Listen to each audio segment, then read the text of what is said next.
Assalamualaikum warahmatullahi wabarakatuh. Alhamdulillahirabbil alamin. Wassalatu wassalamu ala sayyidina Muhammad wa ala alihi wa sahbihi ajma'in. Subhanaka la ilma lana illa ma 'allamtana innaka antal alimul hakim. Rabbi shrah li sadri wa yassir li amri wahlul 'uqdatam min lisani yafqahu qawli. Allahumma aftah 'alaina hikmataka wa anshur 'alaina min khazani rahmatika ya arhamar rahimin. Amin ya rabbal alamin.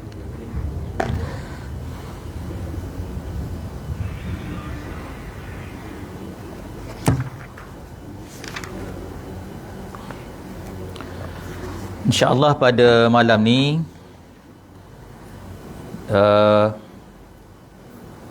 kita tak baca kitab fiqh seperti biasa. Kita cuti sehari. Kita nak baca cerita-cerita yang agak ringan, ya, cerita-cerita yang agak ringan dan lebih bersifat berita-berita yang mengembirakan, iaitulah kepada orang-orang yang bertakwa, orang-orang yang sentiasa berikhtiar untuk memenuhi tanggungjawab dia sebagai seorang mukmin.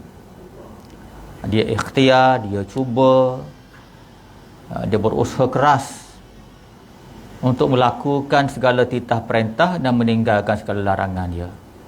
Jadi berita-berita yang saya nak cerita ni adalah berita-berita gembira kepada mereka yang betul-betul nak jadi hamba yang bertakwa, yang telah melaksanakan tanggungjawab dia.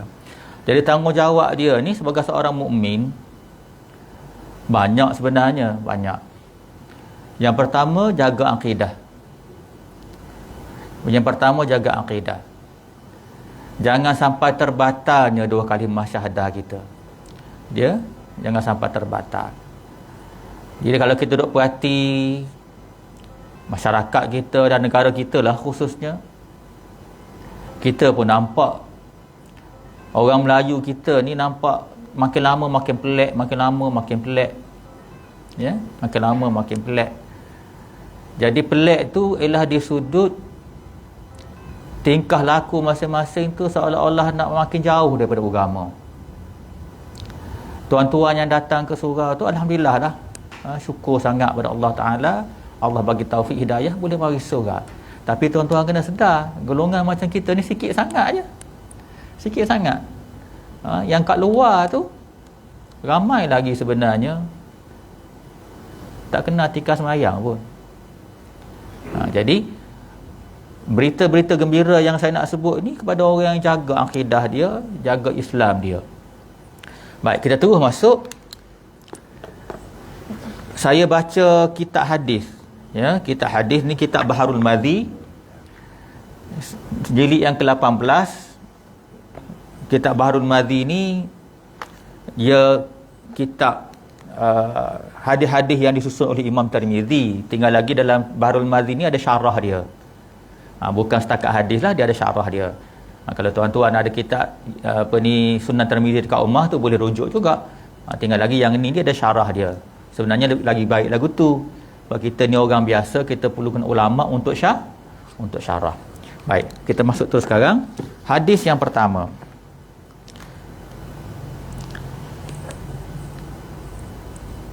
An Abi Sa'id Al-Khudri Anin Nabi sallallahu alaihi wasallam, awwalu zumratin tadkhulul jannah ala suratil qamar lailatul badr, wathaniyatu ala launin ahsanil kawkabin durriyin fis sama', likulli rajulin minhu zawjatani ala kulli zawjatin sab'una hullah yabdu mukhu saqiha min waraiha. Hadis diriwayatkan oleh Imam Tirmizi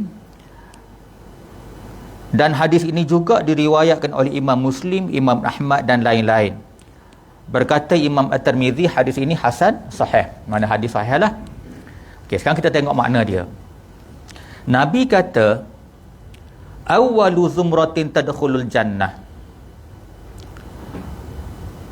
Awal puak ataupun golongan yang paling awal tadkhulul jannah, masuk syurga, ala suratil qamar lailatal badri. Ala surati maknanya seperti rupa al-qamari, bulan, lailatul badri, di malam purnama. Jadi ni hadis ni nak cerita keadaan orang yang masuk syurga. Puak yang pertama kata hadis ni, yang masuk syurga ni wajah mereka tu seperti bulan purnama. Allahu Rabbi. Jadi bulan purnama ni maknanya gembira yang amat sangat. Bukan bulan mendung, bulan purnama. Cantik. Kita biasa kan bawa cucu kita keluar malam-malam tengok bulan, tunjuk ke cucu, cantik sangat. Macam itulah keadaan dia. Seperti bulan purnama.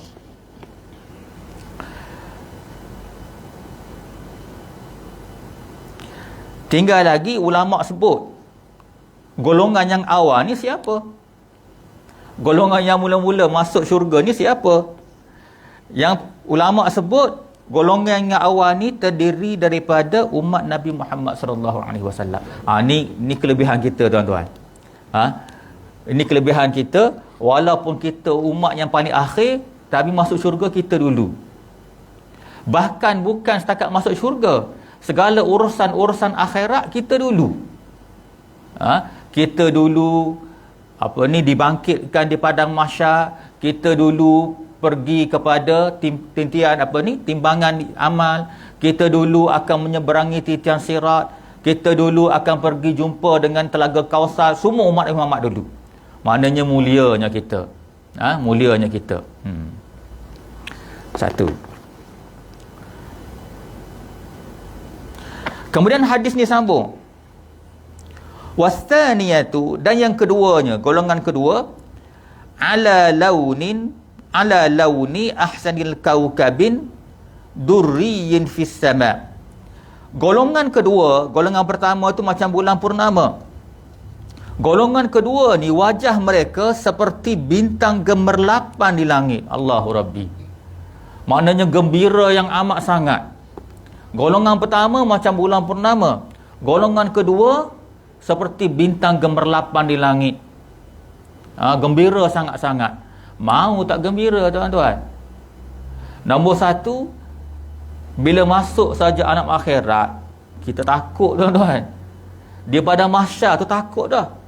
Lepas tu tengok pula di padang mahsyar ni Allah datangkan kawah neraka tunjuk. Tengok tu takut tuan-tuan. Takut sangat. Bukan setakat api, ditunjukkan segala bentuk penyiksaan yang ada dalam tu. Itulah di antara sebabnya bila orang kafir tengok tu nak patah balik dunia semula. Nak patah balik. Lepas tu pula kena berada di padang mahsyar begitu lama sekali. Lepas tu pula nak berdepan dengan Allah Subhanahu Wa Taala. Allah audit satu-satu tuan-tuan. Nak lepas audit dengan Allah ni tak tahulah nak gambar macam mana.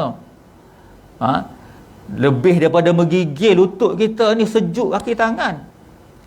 Allah pergi detail tuan-tuan. Walaupun satu zarrah kebaikan Allah kira, walaupun satu zarrah kejahitan Allah kira. Start daripada kita akhir balik sampailah seseorang tu meninggal dunia. Siap dengan video macam mana bentuk wallahu alam, tapi gambarannya jelas. Bahkan tuan-tuan, gambaran semasa perbicaraan tu habis dapat tengok. Semua dapat tengok. Macam mana caranya tak tahulah. Berbilion, kalau trilion lah orang yang hidup atas dunia ni, semua tengok perbicaraan tu. Semua tengok tuan-tuan. Isteri tengok kita, perbicaraan kita. Anak-anak tengok perbicaraan kita. Menantu tengok perbicaraan kita. Cucu kita tengok. Allah lah. Malu tak tuan-tuan? Malu, tak boleh sorok semua. Benda-benda yang buat menyorok-nyorok tu, semua tahu belaka lah masa tu. Tak boleh dah. Lepas tu pula nak menyeberangi titian sirat. Sakit tuan-tuan, sakit. Menyeberangi titian sirat ni pada orang yang bermasalah teruk, tuan-tuan. Besar mana titian tu bergantung pada amal masing-masing. Pada orang yang teruk, halusnya titi tu. Bukan setakat halus, ada pula besi kait. Masa dia nak jalan tu, besi kait yang sentiasa mengait supaya dia jatuh ke bawah. Berluka tu tak usah kira lah, tuan-tuan. Lepas habis semua ni, tiba-tiba masuk syurga. Gembira tak, tuan-tuan? Gembira sangat-sangat. Itu satu. Yang kedua, gembira pasal apa? Gembira lah sebab atas dunia memperhambakan diri kepada Allah. Takkan tak gembira kot. Macam anak-anak kita lah, start daripada tadika lagi belajar, masuk sekolah rendah, masuk sekolah menengah, lepas tu masuk SPM, nak tentukan masuk universiti ke tak masuk universiti, tunggu result SPM, tiba-tiba dapat bagus. Gembira tak? Gembira lah, bukan sekejap proses tu. Sama jugalah peperiksaan, apabila lulus dengan Allah, masuk syurga. Maka disebut dalam hadis ini, Nabi kata golongan pertama seperti wajah bulan purnama. Yang kedua masuk pula seperti bintang-bintang gemerlapan. Habis itu. Hadis ni sambung lagi. Likulli rajulin minhum zaujatani. Ini nak masuk babak sedap ni. Nabi kata likulli rajulin, bagi setiap seorang, minhum, daripada mereka, zaujatani, ada dua isteri. Ni masuk babak sedap ni. Allah, Nabi suruh dapat dua isteri, tuan-tuan. Dua isteri. Isteri ni pula bukan main-main. Ada orang tanya saya, ustaz, mana cukup dua, ustaz? Saya dengar ramai. Nanti dulu, tak habis lagi cerita ni. Hadis ni sebut dua. Yang dimaksudkan dua di sini ialah berdasarkan kepada tafsir Ibnu Katsir, setiap orang minima, maknanya paling lekeh ahli syurga ni, paling lekeh ahli syurga dapat dua isteri daripada Bani Adam. Maksudnya isteri daripada Bani Adam kat dunia lagi lah. Dari mana ustaz dua orang tu? Seorang isteri dia yang asal, kalau isteri dia solehah lah. Seorang lagi, mana-mana yang tak sempat bersuami di atas dunia ni dan dia solehah, kata tafsir Ibnu Katsir, jadi isteri dia yang kedua. Lepas tu ada orang tanya, tak puas hati ustaz ni, saya tahu ramai. Betul. Dua tu daripada Bani Adam, berdasarkan kepada hadis-hadis yang sahih dan juga huraian Ibnu Katsir, tambah lagi 70. 70 tu daripada mana? Yang Allah ciptakan di syurga. Hebat. Seorang paling lekeh 72, tuan-tuan. Kalau tuan-tuan rajin solat, rajin bersedekah, jaga akidah betul-betul, lebih lagi lah. Lebih lagi, tuan-tuan. Paling lekeh 72. Baik. Jadi macam mana gambaran mereka ni, ustaz? Yang pertama, kita pergi dulu yang diciptakan di syurga. Memang lawa, tuan-tuan. Tuan-tuan tak pernah tengok. Digambarkan, kalau misal kata seorang bidadari yang diciptakan di akhirat, mari kat dunia ni, orang lain semua tak jadi hijau belaka, pakat duk tengok. Seramai mana dikatakan ratu cantik atas dunia ni, tak main. Lawa sangat. Tuan-tuan minat yang macam mana? Tuhan bagi belaka. Ikut cita rasa masing-masing. Tuan-tuan suka mata hijau, mari mata hijau. Tuan-tuan suka rambut blond. Isteri kita lah, ni bukan blond tu uban. Ini rambut blond. Lawa sangat, tuan-tuan, lawa pula. Tuan-tuan nak pipi macam mana, warna pink, dapat warna pink. Dan diciptakan daripada cahaya di syurga. Allahu Rabbi. Tu yang 70. Macam mana pula ustaz yang isteri kita tu? Isteri kita nanti, tuan-tuan, di akhirat esok lebih cantik pada bidadari. Tak boleh nak gambar dah tu. Mula-mula saya cerita bidadari tu lawa dah. Isteri kita tu lawa pada bidadari Tuhan buat. Makcik-makcik tak sadar pusing dah. Sampai akhirat esok kakak-kakak makcik-makcik, umur dia sebaya tu umur 30-an belaka. Kesan-kesan beranak semua tak ada dah. Semua dah kena ketuk body habis dah. Orang-orang sipu betis tak ada apa dah. Lawa bukan main. Mengikut cita rasa suami masing-masing. Terlalu hebat. Jadi 72 semua paling lekeh. Paling lekeh. Hadis ni bersambung lagi.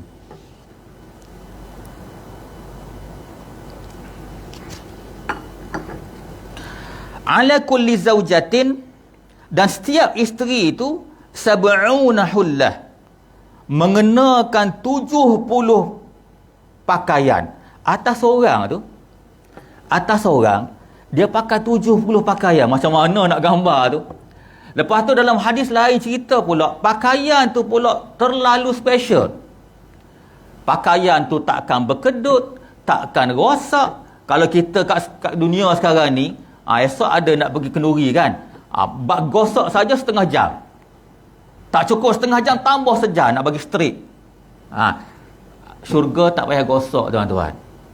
Dia tak buruk, warna dia tak pudar, dengan harumnya, dengan berbagai-bagai bentuk.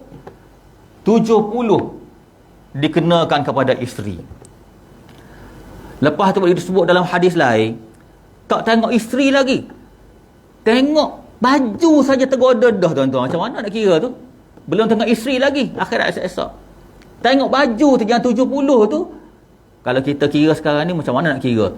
Kain satu, baju satu, dalam 3, baru 5. Lepas tu gelang tak sampai 70 tu. Macam mana Allah bagi tu? Maknanya Allah layan sungguh. Allah layan sungguh isteri-isteri yang berada dalam syurga. 70 tuan-tuan. Habis itu Nabi sebut lagi,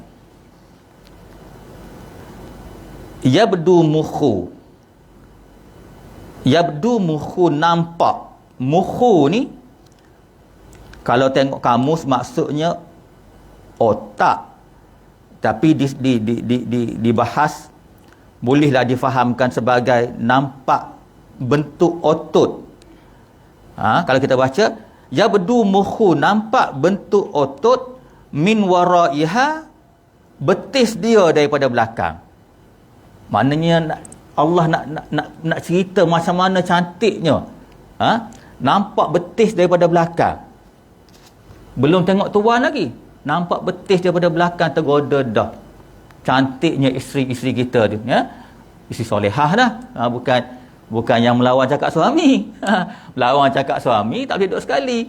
Kan? Isteri-isteri solehah insya-Allah yang ada dengan kita ni semua solehah belaka. Baik.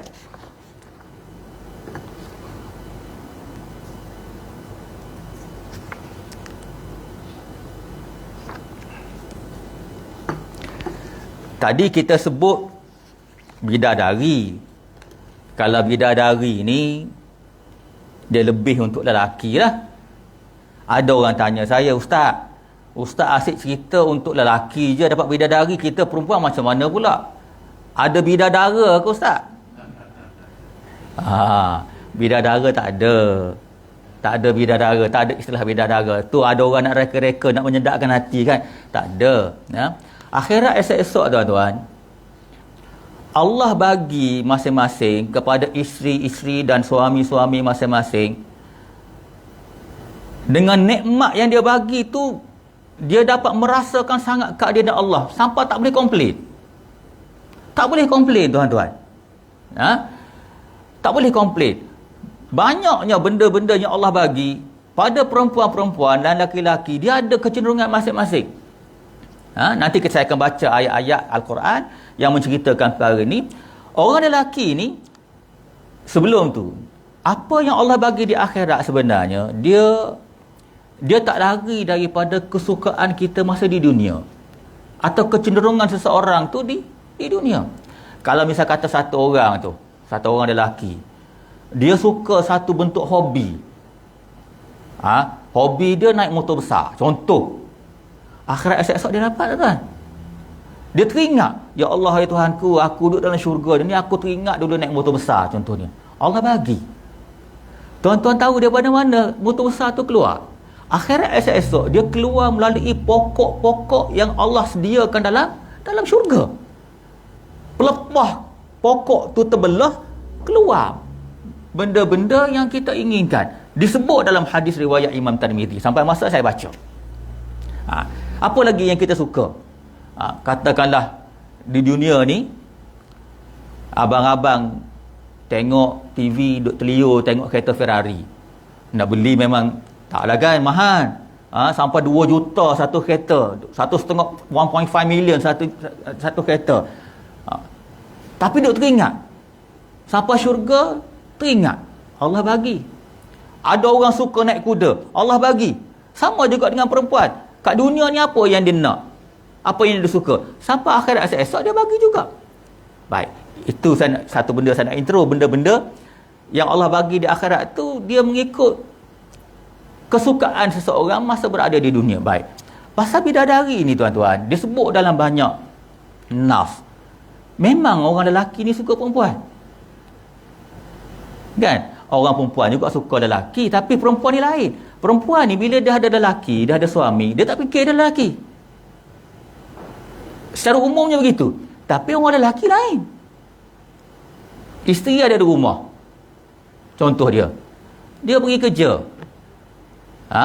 Pergi kerja, sampai pejabat tengok sekretari, main mikir, lawa nampak ni. Contoh, bukan orang sini lah. Contoh, lawa nampak ni, bini aku jam. Nak jam warnanya, mula-mula kahwinnya berhias, lepas 10 tahun tak kerti berhias dah, contoh lah kan. Dia mari benda-benda macam tu. Jadi orang lelaki ni begitu. Tu sebab Allah izin kahwin sampai 4. Tapi kena adil lah. Kena adil. Cerita pasal kahwin 4, tapi sebenarnya bukan mudah. Tu sebab dalam ayat yang Allah sebut dalam surah Nisa kan, fankihu ma tabalakum minan nisa masna wa thulatha wa ruba' wa in khiftum alla ta'dilu fa wahidah. Allah kata, nikahlah perempuan di kalangan kamu 2, 3 atau 4. Kemudian hujung tu Allah kata, wa in khiftum alla ta'dilu, jika kamu takut tentang berlaku adil, fa wahidah, satu sudah. Tu sebab apa yang kita dapati, kebanyakan daripada kita ni nikah satu. Tapi poin dia nak bagi tahunya, lelaki memang cenderung pada perempuan. Tu sebab bila akhirat esok dapat beramal bidadari. Perempuan lain, bila dapat seorang, dia tak fikir dah. Dia fikir apa pula, tuan-tuan? Dia fikir pinggang mangkuk. Dia mikir tupperware. Hok minat tupperware. Dia mikir apa lagi? Baju-baju. Tu sebab di akhirat esok, oleh lelaki dapat bidadari, perempuan Allah bagi banyak pinggan-pinggan, mangkuk-mangkuk daripada emas dan perak. Ni bukan saya kata ni, tuan-tuan, ada nas cerita. Ada nas. Jadi pusing gimari, Allah tu maha adil. Jadi jangan komplain lah, jangan komplain. Satu. Hadis yang seterusnya. An Rasulillah sallallahu alaihi wasallam annahu qala inna fil jannah la syajaratan yasirur rakibu fi dhilliha mi'ata sanah.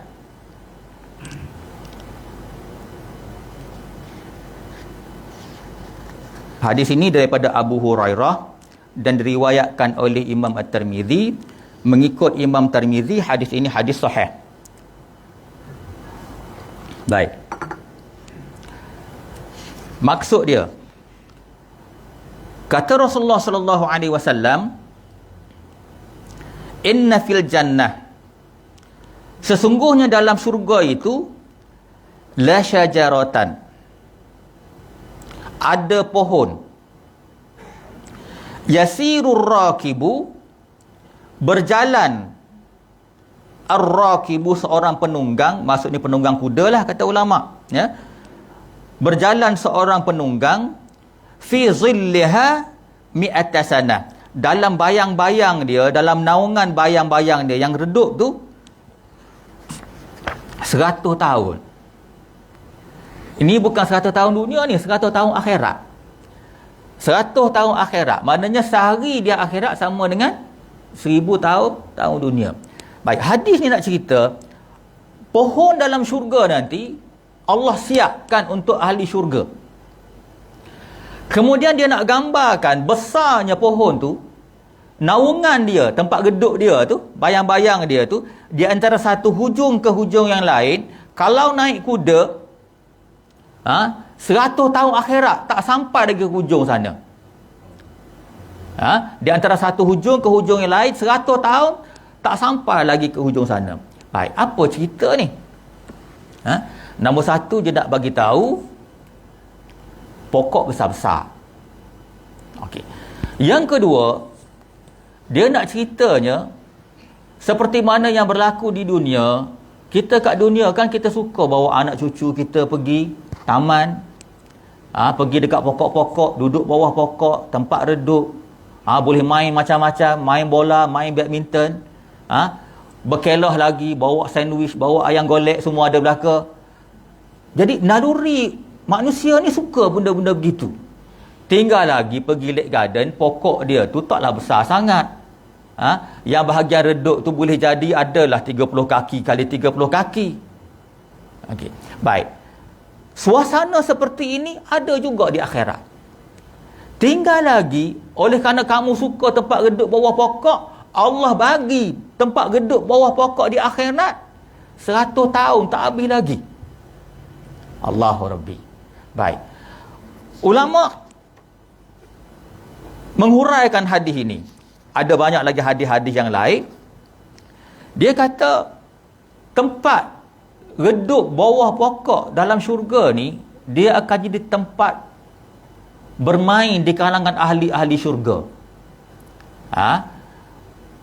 Masing-masing ada sampai masa tu keluar daripada rumah masing-masing, bilik masing-masing. Bila keluar daripada bilik masing-masing, pergi tempat geduk tadi. Pergi tempat geduk tadi, jumpalah dengan kawan-kawan dia. Hak mana suka jumpa kedai kopi dulu, dapat jumpa. Hak mana suka borak, boleh borak kat situ, berbagai-bagai cerita. Tak pernah puas. Pergi jumpa kawan-kawan, berborak dengan kawan-kawan, dengan berbagai-bagai cerita, dihiasi pula dengan berbagai perhiasan syurga. Jadi amat-amat mengasyikkan. Dia, apa yang berlaku di syurga, dia lawan daripada yang berlaku di neraka. Kalau neraka, sebut saja apa saja benda, ia merupakan azab. Kalau seorang tu bernafas tu azab. Kalau melihat satu benda, melihat tu azab. Pecah biji mata. Kalau mendengar tu jadi azab, boleh pecah gegendang. Kulit kita ni kena hawa dalam neraka, memang pecah selalu, jadi balik, pecah jadi balik, pecah jadi balik. Mana hari-hari duk menangis. Lawan dekat syurga, apa saja yang dia lihat merupakan nikmat yang teramat sangat. Tempat reduk ni tempat reduk. Apa saja dia lihat merupakan nikmat. Satu perbandingan, satu cerita orang yang terakhir masuk dalam syurga. Lepas orang yang terakhir ni teruklah tuan-tuan, teruk. Masa Allah perintahkan dikeluarkan dia daripada neraka tu, teruk gentung hitam. Kemudian dibasuh dengan, dia panggil air kehidupan, untuk buang balik arang-arang yang telah terbakar tu, tumbuh balik isi-isi dia tu. Mereka cerita nak masuk dalam syurga. Bila nak masuk dalam syurga, sampai depan pintu syurga tu nampak tombol pintu. Tombol pintu. Tengok tombol pintu tu tuan-tuan, dia punya asyik tak bergerak. Lawanya tombol pintu. Baru tengok tombol pintu tuan-tuan. Belum lagi duduk bersama-sama di bawah bayang pokok-pokok tu. Apa saja yang dilihat merupakan nikmat. Lepas tu pula di bawah bayang-bayang tu pula Allah bagi alat-alat bunyi-bunyian yang sangat menyeronokkan. Ada muzik-muzik yang khusus pada mereka yang begitu asyik. Lepas tu udara tu pula sangat sejuk, menyenangkan. Apa lagi? Kemudian terdapat bauan-bauan yang sangat menyeronokkan dia. Tak payah bawa perfume pergi akhirat esok-esok. Allah siap dah bau-bauan yang sangat mengenakkan. Sebab tu dia seronok. Seronok sangat. Boleh main macam-macam, boleh bercakap macam-macam. Lepas tu pula ulama hurai bila dia kata antara satu hujung ke satu hujung tu lebih 100 tahun tak habis lagi, nak ceritanya unlimited, nikmat yang tak berkesudahan. Kita bayangkan. Lepas tu dalam tu ada macam-macam, dengan makan, minum lagi, dengan ayam golek, dengan burung merpati, sebut. Dengan kambing golek, sebut ada belaka. Tuan-tuan terlitas nak makan burung. Burung jatuh sendiri, golek, siap masak. Macam cerita Sinbad, cerita Aladdin kita tengok budak-budak dulu kan. Hebat sangatnya. Barangkali cerita-cerita tu dia baca hadis kali jumpa belaka. Hebat sangat. Jadi bila hadis ni kata penunggang kuda naik antara satu ke hujung yang lain, tak habis lagi, nak ceritanya unlimitednya tempat dia bermain tu. Tu belum lagi cerita tadi kan mula-mula saya sebut keluar daripada bilik masing-masing. Masing-masing ada bilik, ada rumah. Ada orang duduk dalam rumah dia tu adalah mutiara. Rumah dia mutiara.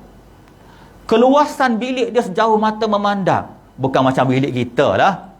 Bilik kita ni habis tinggi 14 kali 20. Tu pun rasa besar dah. Sejauh mata memandang bilik masing-masing. Daripada mutiara. Ada orang pula duduk dalam rumah macam rumah kaca. Kristal. Subhanallah.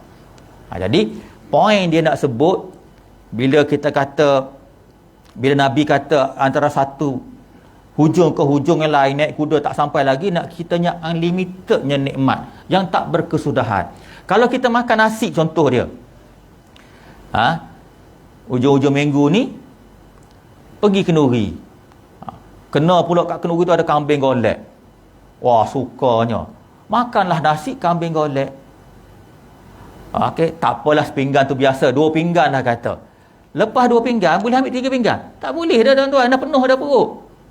Tapi di akhirat esok-esok, lepas pinggan ni, lepas pinggan ni, lepas pinggan ni. Ada satu hadis saya ceritakan tuan-tuan. Satu hadis, saya petik hadis ni, hadis diriwayatkan oleh Imam Ahmad, kalau tak salah kejap Saya cari dulu. Okey, hadis ni diriwayatkan oleh Imam Ahmad daripada Abu Hurairah. Tinggal lagi ulama khilaf di antara dhaif ataupun hasan. Ada ulama kata hasan, ada ulama kata dhaif. Saya baca sikit. Rasulullah sallallahu alaihi wasallam menceritakan kedudukan terendah penduduk syurga. Ia mempunyai 300 pembantu. Allahu Rabbi. Ni kepada kakak-kakak makcik-makcik tu kan, masing-masing paling lekeh ada 300 pembantu. Yang dipanggil wildan mukhalladun dalam surah apa? Surah apa dah? Wildan mukhalladun tu. Surah Al-Insan ke tak? Surah Al-Insan. Hadis ni bagi tahu wildan mukhalladun ni ulama-ulama tafsir menjelaskan anak-anak muda yang handsome. Kalau kita kat dunia ni zaman-zaman dulu, zaman Kunta Kinte dulu, ingat tak? Pembantu-pembantu dia hok hitam legam tu. Ni hok lawa-lawa. 300 makcik-makcik dapat, kakak-kakak dapat 300 orang. Lepas tu hadis ni cerita, setiap hari akan dihidangkan jamuan kepada sebanyak 300 piring besar dibuat daripada emas. Allahu Rabbi. Setiap hari 300. Kita pergi kenduri 2 pinggan serenda dah. 300 setiap hari. Pinggan tu pula daripada emas. Di setiap piring, di pinggan tu ada berbagai-bagai makanan yang tidak terdapat pada pinggan yang lain. 300 pinggan. Pinggan nombor 1 hidangan dia lain, 2 lain, 3 lain, 4 lain, 300 rasa. Allah, macam mana nak bayang tu? Memang Allah layan sungguh orang masuk syurga ni. Dia layan sungguh. Cuma nak masuk tu boleh ke? Itu soal dia. Allah layan sungguh 300 pinggan tuan-tuan. Setiap satu pinggan katakanlah ni nasi arak, ni nasi ayam, ni nasi itik. Nak terhenti nak sebut saya pun banyak sampai 300. Hak ni kambing, hak ni unta, hak ni sampai 300 Allah jamu. Kemudian hadis ni kata lagi, ia merasakan nikmat dari awal sebagaimana ia dilahirkan. Ia merasakan nikmat di awal sebagaimana di akhirnya juga. Maknanya setiap kali dia jamah tu dia rasa nikmat. Sampai penghujung pun dia rasa nikmat yang sama. Dia tak rasa sampai hujung tu hilang rasa dah. Tak. Kita ni habis lama nikmat satu-satu biniman tu 10 minit ya. Pergilah kata kedai kopi paling hebat umpamanya 10 minit tu tak sah nak balik kan. Ni dia boleh rasa berpanjangan. Allahu Rabbi. Dan ia akan berkata, wahai Rabb, sekiranya engkau izinkan, aku akan memberi makan dan minum seluruh penduduk syurga ni. Maknanya betapa gembiranya ahli syurga yang dapat makan ni. Beginilah ya Tuhanku, aku nak bagi semua ahli syurga makan makanannya aku ni. Padahal orang lain banyak gitu juga. Maknanya dia teringat kan macam kita kat surau ni suka bagi orang makan. Nak buat gitu juga. Padahal orang lain 300 juga. Padahal 300 pinggan ni paling lekeh. Kalau tuan-tuan ni jenis orang hebat, suka pergi Mekah umpamanya, suka tahajud malam, lebih lagi. Boleh jadi 1000 orang sebab ada hadis lain sebut 1000 wildan. Dapat. Atas orang. Pemuda yang 300 ni paling lekeh. Macam sebut tadilah, bidadari yang paling lekeh tu seorang tu dapat 72. Kalau tuan-tuan rajin, suka tahajud malam-malam, suka sedekah, suka tu, suka ni, jaga solat supaya khusyuk, jaga akidah daripada syirik, lebih lagi lah maknanya. Silap-silap beratus isteri saja akhirat esok. Allahu Rabbi. Yang muslimat pula, banyaklah pinggannya Allah bagi. Pinggan mangkuknya. Seperti mana kat syurga. Dan itu tidak akan mengurangi nikmat yang ada padaku sedikit pun. Maknanya pada orang nak bagi pada orang lain, nikmat yang ada tu tak akan berkurangan. Dan ia juga akan mendapat sebanyak 72 isteri dari bidadari selain daripada isteri-isterinya di dunia. Sebut lagi dalam hadis yang Imam Ahmad ni 72. Maknanya 2 daripada Bani Adam, 70 diciptakan di syurga. Allahu Rabbi. Habis dah waktu. Baru nak masuk sikit ni cerita buat syurga ni. Ada lagi satu hadis. Saya sebut sikitlah pasal bab pohon ni kan. Macam mana pohon ni dia layan ahli syurga. Sebab sebahagian besar daripada permintaan tu dapat melalui pokok. Tuan-tuan nak main apa? Nak main permainan masuk kat dunia dulu, dia keluar kat celah-celah pokok. Kereta ke, suka sebutlah apa dia keluar ke celah pokok. Begitu juga makanan-makanan, binatang-binatang, katakanlah kat dunia ni suka bela kucing. Ada ustaz? Ada. Binatang secara umumnya bila sampai akhirat esok, dia akan diadili sama dia, maka dia menjadi tanah. Tapi dalam syurga, yang mana-mana permainan yang kita pernah rasa dekat dunia, ada balik. Umpamanya suka kucing, dia mari. Allah buat. Suka arnab, dia ada. Ada permainan. Jadi, pokok tu dia akan keluar. Mengeluarkan benda-benda yang seseorang tu teringat. Satu lagi hadis kita, dia cerita bentuk pokok. Hadis tu kata, saya bacalah satu ringkas, ada tu ringkas sekejap kejap. Lepas ni kita berhenti. Dah masuk ke waktu? Okey, hadis ni riwayat Tirmizi. Daripada Abu Hurairah, kata Rasulullah sallallahu alaihi wasallam, "Ma min jannatin syajaratun illa wasaqaha min dhahabin. Tidak ada pohon di syurga kecuali dahannya diperbuat daripada emas. Allahu Rabbi. Batang pokok. Dalam hadis yang lain, dia menjelaskan lagi hadis tadi. Secara umumnya batang pokok ni daripada emas. Batang dia daripada emas. Kemudian ranting-ranting dia tu, ada yang diciptakan daripada batu-batu permata nilam. Dan ada diciptakan daripada mutiara-mutiara putih. Macam mana lah tuan-tuan pokok tu? Pokok tu dah lah besar. Batang dia emas. Kemudian ranting-ranting tu ada bahagian daripadanya adalah batu-batu nilam. Orang putih panggil sapphire kan? Okay. Sapphire ni mahal ke murah tuan-tuan? Sapphire ni atau batu nilam ni, kalau tuan-tuan tengok dalam internet yang betul-betul kualiti bagus, ada sebiji 10,000, 20,000 dah. Yang kita nak pakai ni murah je, ratus-ratus je. Tapi ada yang sebiji sampai 20,000. Point dia nak cerita, Tuhan nak layan ahli syurga sampai batu permata yang mahal.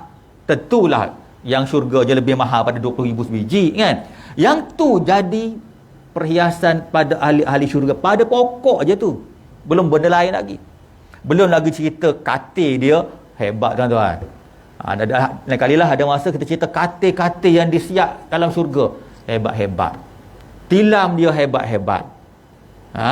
Hebat-hebat semua. Lepas tu pula huraian kepada hadis tadi. Lepas dia kata batang pokok tu emas, ranting-ranting daripada batu nilam dan mutiara. Kemudian dia menghasilkan bunyi-bunyian apabila berlakunya tiupan angin. Dia keluar muzik. Muzik tiup dekat batang pokok tu kan, kena daun-daun, keluar bunyi-bunyian yang sangat enak. Sangat enak tuan-tuan. Setengah-setengah muzik kat dunia ni ada yang enak, ada yang sakit telinga kan. Ni semuanya enak-enak belaka. Memang Allah layan sungguh. Kemudian buah-buahannya boleh mengeluarkan berbagai-bagai bentuk keperluan dalam syurga. Jadi saya rasa setakat itulah kita baca dulu. Yang pertama kita baca sikit pasal bidadari, yang kedua kita baca pasal pokok. Begitulah keadaannya pada orang-orang yang berkesempatan masuk dalam syurga. Dalam kata lain, kita cerita hari ni sebenarnya untuk mengembirakan pada orang yang kerja kuat, beribadah, mengabdikan diri, dan di masa yang sama nak bagi tahu apa yang kamu buat dekat dunia ni bukan free-free. Bahkan Allah akan layan kamu ni dalam bentuk layanan yang kamu tak pernah terfikir. Macam tadi, pelayan saja 300 sekali nak makan. 300 pelayan, ada 300 pinggan besar dalam berbagai bentuk makanan. Dan batu tu tak rasa kenyang sakit perut dah. Boleh makan 300. Macam manalah keadaan tu? Tidak ada buang air kecil, tidak ada buang air besar. Peluh keluar tu menjadi bau-bauan yang sangat harum. Begitu sekali Allah layan pada orang-orang yang masuk dalam syurga. Maka tak peliklah, tak peliklah kalau kita dengar kisah sahabat, kalau berjuang tu berjuang sungguh, sanggup mati. Sebab dia nampak boleh jadi bila orang dekat dengan Rasulullah kan, benda-benda Rasulullah cerita masuk terus dalam kepala kan. Kita ni mungkin jauh-jauh nak dengar ustaz cerita pun jarang-jarang contoh kan, apatah lagi nak dengar daripada Rasulullah sebab jauh sangat. Jadi bila kita lihat bagaimana sahabat-sahabat dulu yang dapat dengar terus daripada Rasulullah sallallahu alaihi wasallam, keyakinan dia sangat-sangat kuat.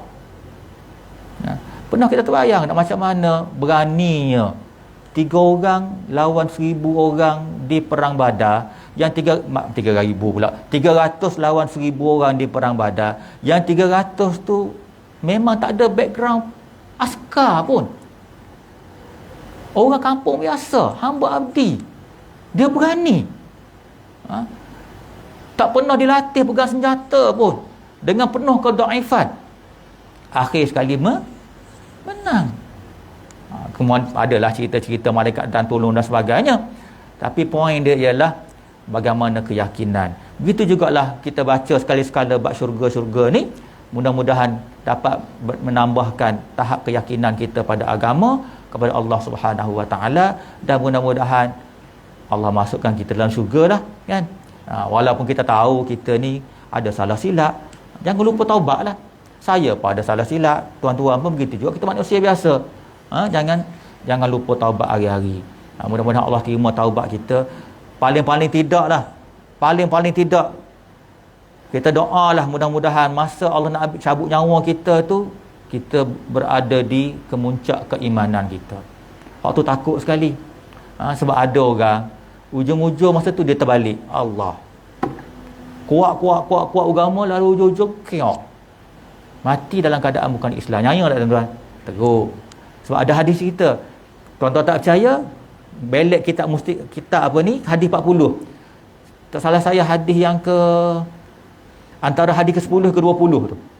Ada cerita bagaimana satu orang dia kuat agama, ujung-ujung dia terbalik. Mati dalam keadaan tak ada iman. Minta jauhlah.